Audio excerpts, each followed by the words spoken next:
बालक श्रेष्ठ बने, इसके लिए माता पिता को क्या करना चाहिए? तो जिन लोगों के अभी संतान पधारी नहीं है, वो लोग तो अभी इस भाव को सुन लीजिए, उनके लिए तो बहुत अच्छी बात है।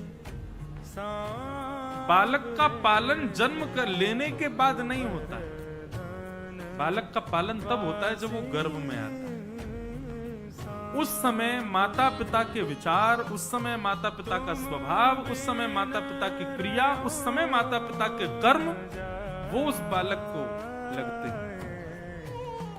और ये बात निश्चित है कि गर्भस्थ बालक के समय पर यदि माता पिता आलसी हो गए हों, माता पिता दूषित विचार वाले हो गए हों, माता पिता देहाभिमानी हो गए हों, तो निश्चित है उसका असर बालक पर पड़ेगा।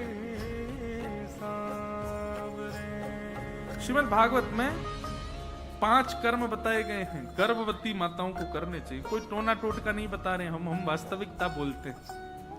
सत्यम शौचम दया दानम एक भुक्तुम तु भोजनम वर्षावधि स्त्रिया कार्यम तेन पुत्रोति निर्मल।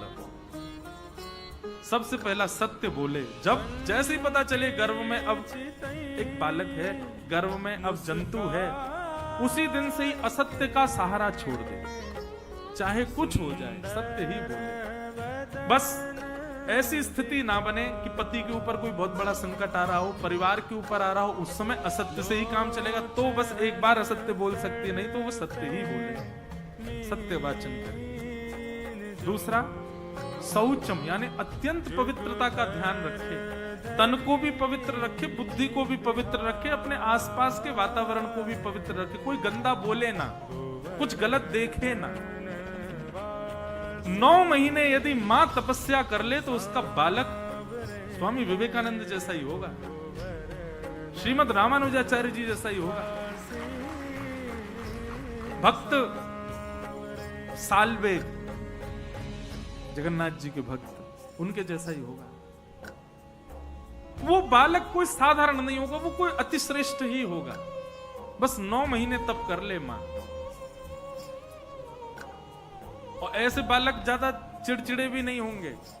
कई माताएं तो इसीलिए चिड़चिड़ी सी रहती हैं, उनके बालक इतने ज्यादा ऊधम, इतना चिल्लाते चीखते हैं कि मां ही चिड़चिड़ी हो। क्या करूं, कहां ले जाऊं इसको, ऐसा बन गया है।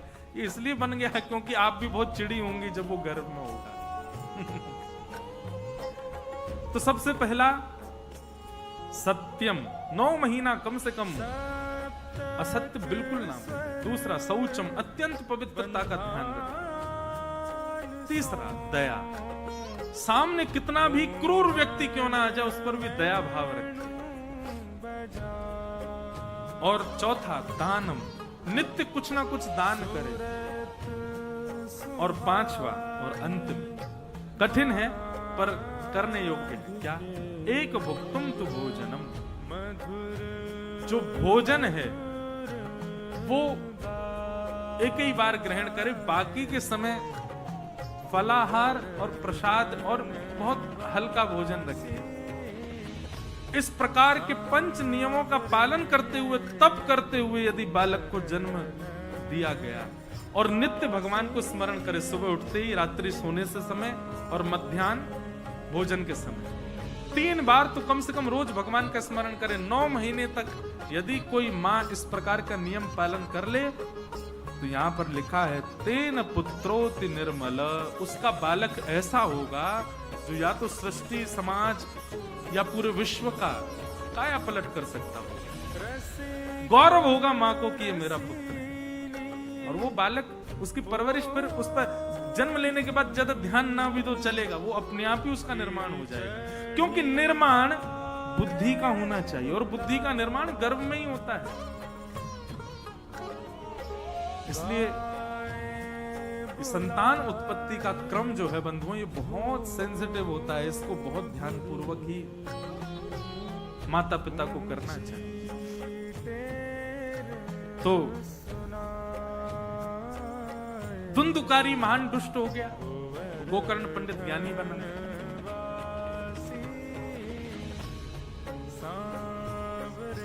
गैया के अंदर ये 5 गुण होते हैं और गाय इन 5 गुणों से युक्त होती है।